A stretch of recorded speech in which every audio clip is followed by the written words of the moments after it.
Salut à tous. La caméra s'est déclenchée toute seule. Écoutez, ma foi, je vais rien dire. Je me suis mise debout cette fois-ci. Bon, pour ceux qui ont suivi la vidéo juste avant, vous comprendrez pourquoi. En fait, aujourd'hui, j'ai envie de vous parler d'autre chose. Un autre thème. Moi, je suis un peu motivée là ces jours-ci à enregistrer des vidéos. Je crois vraiment que c'est la boutique qui fait ça. Hein. Je vous invite vraiment à passer. Donc, pour ceux qui ne savent pas, la boutique se trouve à la rue Achille René Boisneuf. On l'appelle aussi la rue des Banques ou la rue des I à Pointe-à-Pitre. C'est en face du terminal de croisière. Voilà. C'est une boutique de bijoux, accessoires, principalement. Vous avez aussi des petits objets décoratifs que vous pouvez trouver, d'artistes, d'artisans ou pas du tout. Il y a des géodes de pierre, des objets en cristaux, Swarovski. Il y a des bijoux en... Par exemple là, cette bague, elle vient de la boutique. C'est une bague en onyx. C'est de l'onyx. Ouais, elle est faite pour moi, je suis désolée. Hein. Ouais, il peut y avoir des bracelets comme ceux-là en pierre semi-précieuse ou des bracelets beaucoup plus travaillés, beaucoup plus fins. Vous voyez, comme des bijoux, hein, vraiment associés à d'autres métaux ou d'autres matériaux. Il y a vraiment de très belles choses à faire.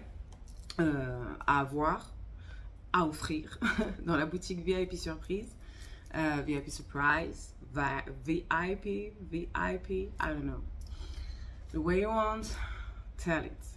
Donc, faites un tour, venez donc, ça peut être sympa. Désolée, moi, je viens d'avoir des touristes de Chicago qui sont venus et tout, c'était cool, j'ai pu parler anglais avec eux. Là aussi, j'aimerais bien reprendre les vidéos en anglais avec vous. Si vous avez des thèmes à me proposer, n'hésitez pas. Je ne vous cache pas que les vidéos en anglais, quand j'y pense, je pense qu'elles seraient à destination de la population caribéenne, anglophone. Sans prétention, tout anglophone qui a envie de le regarder, mais je pense qu'au plus proche déjà, les Caribéens proches de nous, peut-être pour parler de notre position, parce que c'est vrai que nous, Guadeloupéens, on a une très mauvaise réputation au niveau des anglophones. À l'international, on est vu comme des assistés, des bounties... des fainéants, des gens pas fiables, pas sûrs, des rigolos. Voilà la réputation qu'on a à l'international. En tout cas, je pense que c'est important que vous le sachiez si vous l'ignoriez. Donc, c'est pas qu'en interne qu'on a une vieille réputation, c'est déjà à l'extérieur. Donc, si on pouvait faire en sorte que tout ça change, déjà nous en changeant notre mentalité, mais aussi peut-être en présentant le meilleur de nous-mêmes à travers des petites vidéos. En tout cas, moi, je suis disposée à le faire. Donc, n'hésitez pas à me proposer des thèmes et voilà. Quand l'énergie sera là, je vous promets de faire ce qu'il faut. Ok? Bon.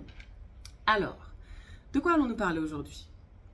Moi, j'ai envie de vous parler du principe de... l'intelligence. Vous allez me dire, mais de quoi on parle? L'intelligence. L'intelligence, c'est un mot tellement... Je crois qu'on ne sait même pas ce que c'est. Parce que l'intelligence, la connaissance, la sagesse, l'intuition, le discernement, ce sont des mots qui fonctionnent ensemble, qui sont liés.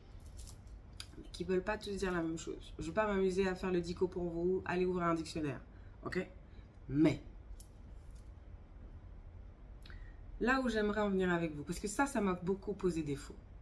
Beaucoup de fois, on a considéré que j'étais trop intelligente pour faire telle erreur, pour ne pas savoir ça, pour ne pas comprendre ça, pour ne pas deviner ça. Mais qui a dit que les gens intelligents savaient tout? Et en plus, pour peu que ce devait être vrai, pour peu que ce soit vrai, pour bien dire les choses, vous seriez les premiers à ne pas le supporter. Ce qu'il faut comprendre, c'est que déjà quelqu'un d'intelligent, quelqu'un de... Comment je veux dire ça? Quelqu'un d'intelligent, il ne le sait pas tout de suite qu'il est intelligent. Il ne le sait pas. Hein. C'est les autres qui le font remarquer qu'il est intelligent. Quelqu'un qui a... En fait, pour moi, l'intelligence, c'est la capacité à pouvoir s'adapter à n'importe quelle situation. C'est la capacité à pouvoir, à comprendre n'importe quelle problématique rapidement. Ça, c'est l'intelligence. Pour moi, c'est ça l'intelligence. C'est-à-dire que j'ignore tout, mais je vais le comprendre vite. Je vais m'y adapter vite. Ça, c'est de l'intelligence pour moi. être capable de débiter plein d'informations sur tel pays, sur telle formule chimique, sur tel fonctionnement, sur le comportement humain, sur les chromosomes, sur la génétique, ok, c'est de la connaissance. Ça, c'est de la connaissance. Et il y a plein de gens qui ont beaucoup de connaissances accumulées sans aucune intelligence. C'est-à-dire que toutes leurs connaissances, une fois qu'ils sont face à une situation, ils sont incapables de la composer, de l'articuler de manière à ce que ça soit propice, utile, productif dans la situation XY donnée. Vous me suivez?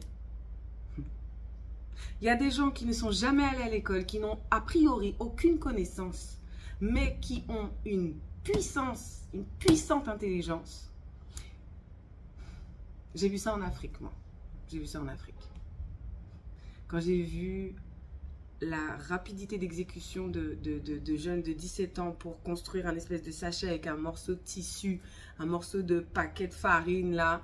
Ils prennent une corde, boum, boum, boum, boum, j'ai déjà un sac à main, là, en 10 minutes, 5 minutes, pour faciliter le transport de quelque chose qui n'avait pas de sac à la base.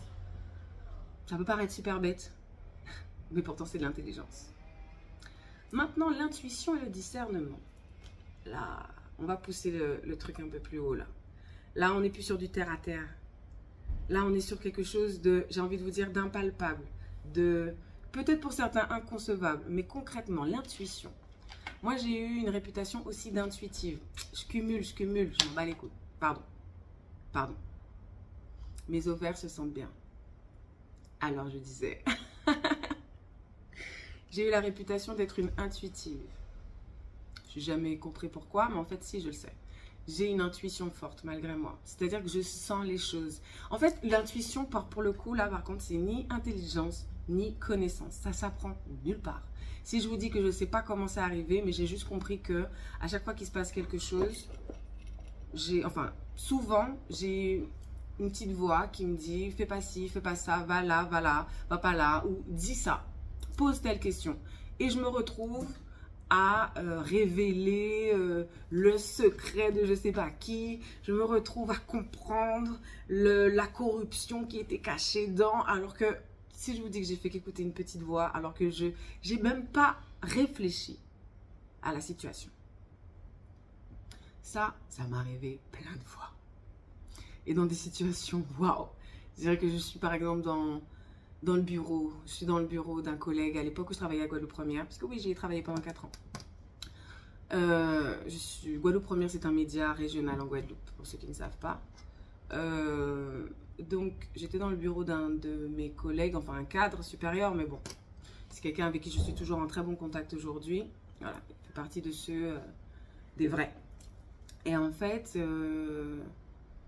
il y a des dossiers. En fait, il m'explique, je ne vais pas trop en parler parce que ça a été délicat pour lui. Je sais qu'il a dû sortir de la boîte dans de mauvaises conditions à cause de ça, justement. Mais en gros, il m'explique ce qu'il fait comme boulot, parce qu'on n'est pas du tout au même niveau. Moi, je suis animatrice radio à l'époque. Lui, il est vraiment dans les papiers, voilà. Et la production, on va dire. Voilà, on va dire des aspects de la production d'émissions. Et donc, il m'explique ce qu'il fait et... quand il explique ce qu'il fait, je lui dis, mais en fait, si je comprends bien, tu gagnes de l'argent là, grâce à Guadeloupe Première, mais tu gagnes aussi de l'argent là, grâce à ce que tu fais, et tu gagnes aussi de l'argent là. C'est ça ton business en fait. Mais j'ai même pas réfléchi. Il m'a parlé, une petite voix m'a dit ça, je l'ai répété, et là, je vois qu'il me regarde avec des gros yeux du style, mais comment tu sais ça? Et là, je lui dis, non, mais t'inquiète, hein, c'est pas mon problème, ça ne me regarde pas. Enfin, j'ai dit ça comme ça, désolé, mais t'inquiète pas, ça... Voilà, c'est dit, mais c'est déjà oublié. Là, ce n'est que mon intuition qui a parlé. Et ben, cette intuition aussi, elle sert. Alors, j'ai pas encore tout compris, hein, mais en tout cas, pour le moment, je la considère un peu comme comment on appelle ça? L'instinct de survie. Le fameux instinct de survie. Je l'associe à ça. Le discernement, c'est aussi la même chose. Mais là, on est plus dans le discernement des esprits, le discernement des personnes, le discernement des intentions. Bonjour, j'ai une cliente à la vitrine. Si jamais je coupe, c'est pour ça. Donc, le discernement, là, par contre, c'est du high level. Puisque là, je ne vous cache pas que même moi, je crois que... Enfin, c'est pas même moi, mais... Pardon. Mais J'aspire à avoir du discernement, à avoir un discernement affûté, les gens. J'aspire à ça. Mais j'en suis encore loin. J'en suis vraiment loin. Et qu'est-ce qui perturbe le discernement? Ça, je l'ai déjà compris. Ça, je pense que j'en suis certaine. Ce sont les émotions. Si on est guidé par nos émotions, si nos émotions nous perturbent, le discernement ne peut pas nous être accessible. Ouais. Le discernement, ça peut être considéré comme de la clairvoyance. À ce qui paraît, j'en ai eu. Mais comme je vous dis, c'est quelque chose qu'on ne maîtrise pas. Vous pouvez penser ce que vous voulez. Attention, clientèle. Ça y est. Pardon, je vais regarder à quoi ça ressemble ce montage-là. Mais bon, il y a une cliente qui est passée, c'est cool. Elle a apprécié la boutique. Tout va bien. Elle parlait français. Mais du coup, je parlais de quoi? Oui, le discernement, la clairvoyance, le fait que ce sont des choses que l'on décide pas, que l'on n'invente pas. En fait, j'ai envie de vous dire, c'est écrit, il y a des proverbes sur ça, il y a plusieurs adages qui le rapportent et qui le ramènent. Mais on est tous avec des dons et des talents différents. Et au fur et à mesure qu'on évolue, qu'on grandit, qu'on vieillit, pour utiliser le mot que vous voulez, mais moi je préfère utiliser qu'on évolue ou qu'on grandit, on les développe, ces dons et talents. Ça dépend si on est vraiment à l'écoute de notre voix, dans tous les sens du terme, de notre vocation. Je ne vous cache pas que je pense que ça fait partie de notre mission de vie, un peu de ce qu'on a à faire. Comprendre déjà quels sont nos dons et talents et à quoi ils servent, en quoi ils vont être utiles. Si on est quelqu'un, voilà, moi j'ai la parole facile, j'y peux rien, mais j'ai toujours été comme ça depuis petite. J'ai une facilité à m'exprimer devant les gens, j'ai une facilité, je suis à l'aise pour parler en public. Ça ne veut pas dire que je ne stresse pas, mais je suis plus à l'aise que le commun des mortels, ça reste une réalité. Je ne suis pas impressionnée par une caméra, enfin, un micro c'est un jouet pour moi, j'ai même une photo de moi bébé avec un micro dans la bouche, donc je pense que j'étais prédestinée à tout ça. Donc, parler en public, m'exprimer, transmettre une information. Je pense que ça fait partie, qu'on le veuille ou pas, que vous soyez d'accord ou pas, mais moi je crois savoir un peu ce qu'il y a dans mon non-non, ça fait partie de moi. Je pense que tout le monde a ce genre de prédisposition. Il y a des gens qui aiment prendre soin, il y a des gens qui savent faire à manger plus que jamais, il y a des gens qui soignent, il y a des gens qui sont faits pour élever des enfants, il y a des gens qui sont faits pour prendre soin de personnes âgées, il y a des gens qui sont faits pour prendre soin des animaux, il y a des gens qui sont faits pour s'occuper de plantes, prendre soin de plantes. Moi j'ai la main verte par exemple, sans rien faire, j'ai des plantes qui naissent, et grandissent et repartent. Les animaux m'adorent, moi. Des fois, bref, des fois, il y a des animaux que des maîtres promènent. Merci. Et ils veulent venir vers moi, quoi. Ils tirent sur la laisse pour venir vers moi. Je ne l'ai pas réfléchi. Je n'ai pas travaillé ça chez moi en disant je veux que les chiens me courent après. Non, qu'on se comprenne. On a quelque chose en nous, des fois, qu'on ne maîtrise pas. Et il faut qu'on fasse quelque chose avec. Alors bon, pour l'histoire des chiens, entendons-nous. Je pense pas être Brigitte Bardot. Je sais pas si je ferai un jour un refuge de... Mais c'est juste, je pense que j'ai un truc avec les animaux. Je sais que j'ai pas peur des animaux. Je suis pas impressionnée par un animal, sauf un bœuf. Et les crapauds. Ne me posez pas de questions. Et voilà. Voilà. Donc, écoutez, je crois que c'est tout pour aujourd'hui. La question, c'est de quoi vont-nous parler? Ben oui, c'est ça. L'intelligence.